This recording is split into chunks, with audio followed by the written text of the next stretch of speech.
लेकिन यार मेरा फ़र्क थोड़ा-सा व्यू मुख्तलिफ है, थोड़ा-सा ना बंदे को ना सेंसिबल होके सोचना चाहिए। देखो कोई मुल्क अकेला तरक्की नहीं करता, पूरा रीजन तरक्की करता है और दुनिया रीजन्स में डिवाइडेड है, जैसे सेंट्रल एशिया कहा जाता है। अब सेंट्रल एशिया जो है 7-8 मुल्क हैं और आप ऐसा नहीं हो सकता कि एक मुल्क वहाँ से 7-8 मुल्कों का जो बुके है उसके अंदर से वो तरक्की कर जाए, बाकी पीछे रह जाए। जब भी करनी है तरक्की पूरे रीजन ने करनी है, इसलिए सेंट्रल एशिया के अंदर देखिए कनेक्टिविटी है। मतलब ताजिकिस्तान और उज़्बेकिस्तान के अंदर लड़ाई है, उसी तरह लड़ाई है जिस तरह पाकिस्तान और इंडिया के दरमियान है। वो भी पानी का मसला है उधर, वो भी सरहदों का मसला है, वहाँ पे भी इसी टाइप के फटे हैं, लेकिन इसके बावजूद दोनों के अंदर कनेक्टिविटी है। सरहदें भी मिलती हैं और वहाँ से ट्रैफिक भी जाती है और ट्रेन्स भी चल रही हैं, उनके जहाज भी चल रहे हैं और इसके अलावा कॉन्वे भी चल रहे हैं, सड़कें भी खुली हुई हैं। जो सेंट्रल एशियन रास्ते, ताजिकिस्तान और उज़्बेकिस्तान की बात कर रहा हूँ। बाकी कज़ाकिस्तान के साथ भी उज़्बेकिस्तान का फटा है, लेकिन इसके बावजूद वो खुले हुए हैं। किर्गिस्तान जो है वो, तुर्कमानिस्तान है वो, फिर अज़रबैजान है, ये सारे जो मुल्क हैं एक दूसरे के साथ कनेक्टेड हैं और दुश्मनियाँ भी हैं, लेकिन एक दूसरे की सपोर्ट भी कर रहे हैं, एक दूसरे के साथ ट्रेड रूट भी खोले हुए उन्होंने। अफ्रीका के अंदर चले जाएं, अफ्रीका के अंदर इतनी खौफनाक लड़ाइयाँ हैं और इतने बड़े-बड़े वहाँ पे फसादात हुए हुए हैं कि आप अंदाज़ा नहीं कर सकते। लेकिन इसके बावजूद अफ्रीका के अंदर ट्रेड भी चल रही है, सब मुल्क एक दूसरे को सपोर्ट भी कर रहे हैं, सरहदें भी खुली हुई हैं और जंग भी चल रही है और साथ सरहदें भी खुली हैं, तजारत भी चल रही है। यूरोप के अंदर देख लें कितना ज़्यादा फसाद था, फ्रांस और जर्मनी के दरमियान कितनी ज़्यादा लड़ाई थी, इंग्लैंड और फ्रांस के दरमियान कितनी लड़ाई थी। ये जितनी जंगें हुई हैं, पहली जंग अज़ीम को देख लो, दूसरी जंग अज़ीम को देख लो, असल नुकसान तो यूरोप का हुआ है। यूरोप के अंदर बड़ी-बड़ी जंगें हुई, एक जंग हुई है 300 ईयर्स वार कहते हैं उसको, 300 साल जंग चलती रही मुसलसल। एक 100 ईयर वार्स है जो 100 साल की जंग है, जिसको 109 साल, ये 111 साल जंग चली है वो, 111 जिसको 100 ईयर वार कहते हैं, यानी 100 साल लड़ाई होती रही और पाकिस्तान को बने हुए 76 साल हुए हैं अभी। तो 100 साल जंग, आप अंदाजा लगाओ कि कितनी खौफनाक जंग हो गई। अमेरिका के अंदर देख लें, जो स्टेट्स हैं उनके दरमियान लड़ाइयाँ चलती रही, बड़ी खौफनाक लड़ाइयाँ हुई उनके, जिसको आज़ादी की जंग कहते हैं, वो जंग आज़ादी कहते हैं अमेरिका के अंदर। अच्छा, ये सब मुल्कों ने, अब चाइना और जापान की जंग है और अभी तक उनके इख्तलाफात हैं, रशिया और चाइना के दरमियान बड़े इख्तलाफात थे, लेकिन इसके बावजूद भी ये एक दूसरे के साथ ट्रेड भी कर रहे हैं और एक दूसरे को फैसिलिटेट भी कर रहे हैं और लड़ाई भी लड़ रहे हैं। पाकिस्तान और इंडिया का मसला ये है कि हमने अना का मसला ज़्यादा बनाया हुआ, पाकिस्तान और इंडिया दोनों ने। जब भी कोई गड़बड़ होती है, पहलगाम जैसा वाक़या हो जाता है, तो पूरी तौर पर ट्रेड बंद हो जाती है, पूरी तौर पर सरहदें बंद कर दी जाती हैं, पूरी तौर पे एयर स्पेसेस बंद हो जाते हैं। इसका नुकसान होता है दोनों साइड, मैं दोनों साइड की बात करना चाहते हैं ना, मैं दोनों साइडों की बात कर रहा हूं, मैं पाकिस्तान की बात नहीं कर रहा, ये ज़हन में रखें। तो अल्टीमेटली आप तीसरी जंग अज़ीम भी लड़ लेंगे ना और बम दोनों भी चला लेंगे, तो जो थोड़े से लोग बच जाएंगे, 2-4 करोड़ लोग इधर बच जाएंगे, 10-12 करोड़ उधर लोग बच जाएंगे। तो इसलिए कि उनकी आबादी ज़्यादा, मैं इस लिहाज से कह रहा हूँ, ये नहीं हम कह रहे हैं कि हमारा बम जरा कमजोर होगा तो उसमें से उनके लोग ज्यादा बच जाएंगे, ऐसा नहीं, आबादी के लिहाज से। तो 10-12 करोड़ बंदे उनके बच गए, 1-2 करोड़ यहाँ पे बच गए, फिर अल्टीमेटली वो क्या करेंगे, बैठेंगे, सुलह करेंगे और सरहदें खोलेंगे और एक दूसरे के साथ इंटरेक्शन बढ़ाएंगे। तो जंग के बाद भी आपको यही करना पड़ा है। यूरोप के अंदर देखें ना, शेंजन कंट्रीज 28 कंट्रीज हैं, रास्ते खुले हुए हैं, एक ही वीजे पे 28 मुल्कों में ट्रैवल कर सकते हैं। और इंग्लैंड और फ्रांस के दरमियान वाटर चैनल है, यानी कि ऊपर से समुद्र मिला हुआ है, फिर उन्होंने नीचे टनल बना ली, उसके अंदर से वो ट्रेनें चला रहे हैं, तो उनकी अपने आपस में कनेक्टिविटी है और साथ ही शिप चल रहे हैं, गुड्स के इधर से उधर, उधर से इधर। तो इसमें कोई शक नहीं कि इंडिया पाकिस्तान को दुश्मन समझता है, पाकिस्तान इंडिया को दुश्मन समझता है, इंडिया हमारे ऊपर यकीन नहीं करता, हम उसके ऊपर यकीन नहीं करते और ये यकीन होना भी नहीं चाहिए। ये बिल्कुल इसी तरह जिस तरह जर्मनी फ्रांस पे यकीन नहीं करता, फ्रांस इंग्लैंड पे नहीं करता, इंग्लैंड इन सब के ऊपर नहीं करता। और उसके साथ साथ स्पेन और इटली के दरमियान भी फटा है और फटे भी चल रहे हैं, साथ साथ सड़कें भी खुली हैं, ट्रेड भी चल रही है और एक दूसरे के साथ ह्यूमन रिसोर्स का एक्सचेंज भी हो रहा है। तो मेरा ख्याल ये है कि इंडिया और पाकिस्तान जंग लड़ते रहे, बेशक एक दूसरे को आंखें दिखाते रहे, लेकिन जो बहुत सारी चीज़ें हैं उसके ऊपर फैसले करने चाहिए। मतलब पानी के ऊपर फैसला हो जाना चाहिए, कश्मीर के ऊपर कोई ना कोई डिस्प्यूट हल हो जाना चाहिए और इसी तरह ट्रेड जो है वो दोनों मुल्कों के दरमियान खुलनी चाहिए। देखें, इंडिया को भी बहुत ज़्यादा नुकसान उठा है। इंडिया देखें सेंट्रल एशिया के साथ जुड़ सकता है, अगर वो पाकिस्तान के साथ अपने ताल्लुकात ठीक कर ले तो खुद उसका देखें, उसका वॉल्यूम कितना कहाँ से कहाँ चला जाएगा। और पाकिस्तान जो है वो ज़ाहिर है पूरी दुनिया से चीज़ें खरीदता है, जबकि हमारे हमसाये में बिल्कुल करीब मंडियाँ हैं। अमृतसर से अगर हम चीज़ को इम्पोर्ट कर लें तो हमें बहुत सस्ती पड़ेगी। जैसे कि मेडिसिन में इंडिया बहुत आगे चला गया, उसने जो रॉ मटेरियल है वो डेवलप कर लिया हुआ है। अब हमें रॉ मटेरियल लेने के लिए यूरोप जाना पड़ता है, चाइना जाना पड़ता है, हमें महंगा पड़ता है। इंडिया से ले लेंगे सस्ता पड़ेगा, दवाइयाँ सस्ती हो जाएंगी। इससे फूड आइटम्स हैं, इंडियन पंजाब जो है वो अगर कलकत्ता भेजता है तो उसको महंगा पड़ता है, लाहौर भेजता है तो उसको सस्ता पड़ता है, हमें भी सस्ता पड़ता है। तो मेरा ख्याल है कि ये ट्रेड का मामला खुलना चाहिए, फिर लोगों के दरमियान इंटरेक्शन होना चाहिए, जैसे जनाब मुशर्रफ के दौर में हुआ था। लड़ाइयाँ अपनी जगह पे, इंडिया पे यकीन हमें नहीं करना चाहिए जैसे वो हम पे यकीन नहीं करेगा, लेकिन कहीं ना कहीं मामलात को बैठ के सेटल करना पड़ेगा और करेंगे तो पूरे रीजन का फायदा है, पाकिस्तान का भी फायदा है, इंडिया का भी फायदा है, फिर हमारे दूसरे हमसाया मुल्क हैं उनको भी बड़ा फायदा है। लेकिन अगर डिस्टेंस बढ़ता गया तो नुकसान बहुत ज्यादा। आपकी बात में बहुत बैलेंस है, आप बिल्कुल ठीक बात कर रहे हैं, पर प्रॉब्लम ये है कि इंडिया तो टॉक्स पे आता ही नहीं है ना, बात पे आता ही नहीं है, ट्रेड तो दूर की बात है, वो बात ही नहीं करना चाहिए। एरोगेंस है, बात करेगा तो चीजें आगे बढ़ेंगी। अच्छा, आप चलते हैं जी नेक्स्ट स्टोरी पे। नेक्स्ट स्टोरी जी बहुत ही इंपॉर्टेंट है ये कहते हैं जी कि इंडिया के मुतालिक ये सवाल किया, वो कहते हैं कि ये जो मेजर गौरव आर्या हैं, वैसे तो मैं गोबर आर्या बोलता हूं और जिन्होंने लिखा है इन्होंने भी गोबर आर्या ही यार लिखा क्या वाहियात बातें हैं ऐसे। ये जी, तुम लोग इतनी वाहियात बातें सोच कैसे लेते हो वैसे?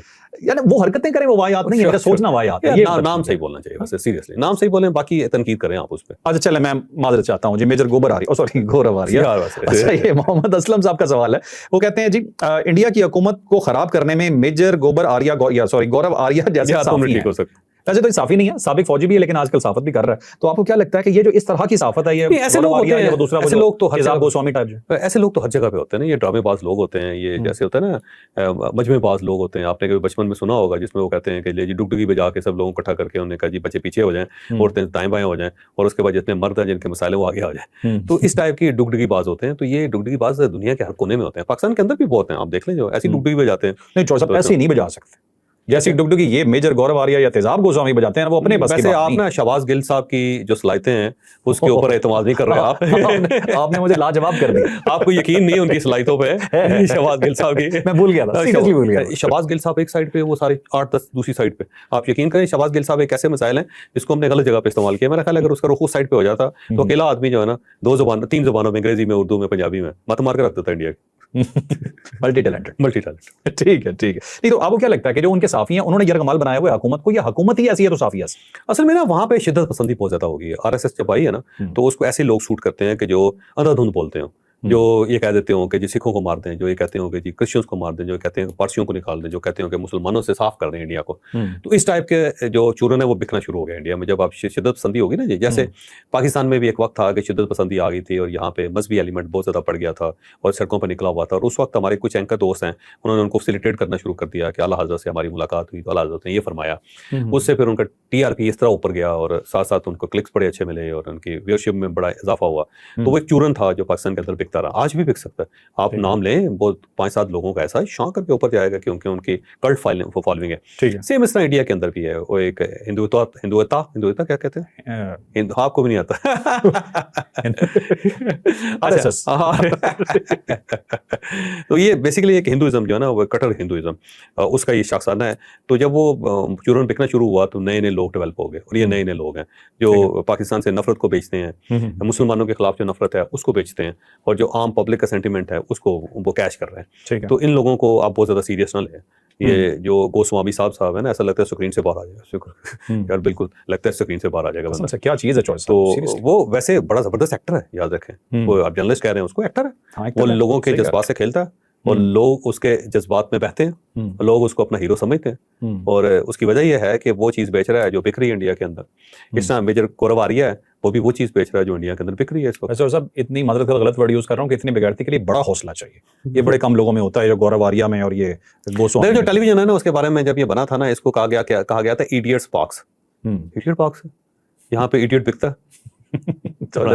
इस तरह नहीं बिकना, ये ज्यादा बिक रहा है। इडियट्स बिकते हैं टेलीविजन पे, आप देख लो यार। क्या मसलन कौन सा शो है जो ज्यादा देखा जाता है उसके अंदर जिसमें ज्यादा बदतमीजी होती है? और ये रियलिटी है, और ये सिर्फ पाकिस्तान की रियलिटी है, इंडिया की रियलिटी, पूरी दुनिया की देख लो। आप यूरोप के अंदर देख लो, अमेरिका के अंदर देख लो, किसकी टीआरपी ज्यादा होती है? वही जो आप टीवी स्क्रीन से मुंह बाहर निकाल के चक मार दे। तो ऐसा फिर ये तो बात होगी, जैसा मुंह वैसे चपेट के, जैसी कौम है वैसे ही लोग निकल के सामने आ रहे हैं।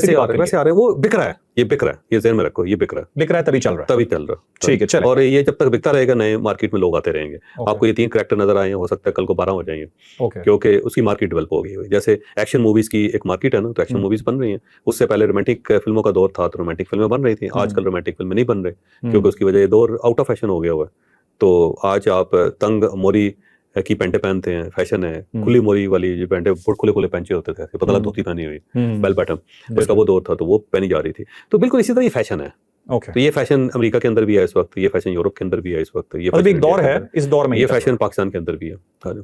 लेकिन पाकिस्तान में चॉइस अब इंडिया के बराबर करनी है। बार-बार से जंग के अंदर ये साबित हो गया कि हम सेंसिबल लोग हैं। हमने पहले पूरी स्टेट हमसे तंग थी, लेकिन जब उन्होंने हथियार देखे ना उस साइड पे, तो उसके बाद उन्होंने कहा यार तुम लोग ज्यादा बेहतर। हमारी स्टेट को हमारी कदर होगी सारी। तो अब तो वैसे हमारी इज्जत करते हैं सारे, स्टेट कहते हैं यार बंदे ठीक है, ये इतने बुरे नहीं है सारे, क्योंकि ना दूसरी साइड पे आती देख लिया ना जो कि वो क्या चीज है। अच्छा जी, नेक्स्ट क्वेश्चन है जी अब्दुल हमीद साहब का। ये कहते हैं जी कि आज फिर कमेंट कर रहा हूँ, कहते हैं मतलब इनका जो मुखफ़फ़ बता देता हूँ, बहुत लंबा। एक तो नहीं, ये गलत था जी कि कमेंट कर रहा हूँ, शामिल नहीं करते। तो अब्दुल हमीद साहब, आपका कमेंट शामिल हो रहा है, मैं आपको बता रहा हूँ। दूसरा, इनका कहना है जी कि ये जितने भी यूट्यूबर्स हैं जिन्होंने इमरान खान के नाम पे डॉलर्स कमाए, ठीक है, जो बाहर बैठे हुए हैं मुल्क से, जिन्होंने पूरा एक प्रोपेगेंडा किया, उसके बाद वो किस नंबर 1 पे ये पूछते हैं क्या वो वापस आएंगे, और नंबर 2 पे वो पूछते हैं क्या इन्हें वापस आके इमरान खान के लिए जद्दोजहद तो नहीं करनी चाहिए, क्योंकि इन्होंने इमरान खान का फायदा तो पूरा उठाया। नहीं, इमरान खान साहब के साथी तो नहीं है ना ये। इमरान खान बिक रहा था, एक टाइम था, तो लोग उसको बेचते रहे। तो जब ये फिल्में, पंजाबी फिल्मों का दौर था ना, जिसमें सुल्तान राय और दूसरे कौन थे, मुस्तफा कुरैशी, मुस्तफा कुरैशी और सुल्तान राय, दोनों की बड़ी जबरदस्त जोड़ी थी। तो वो दोनों बिक रहे थे, तो अखबारात के अंदर भी इन दोनों की तस्वीरें छपती थी, जो मैगजीन है उनके अंदर भी छपती होती थी।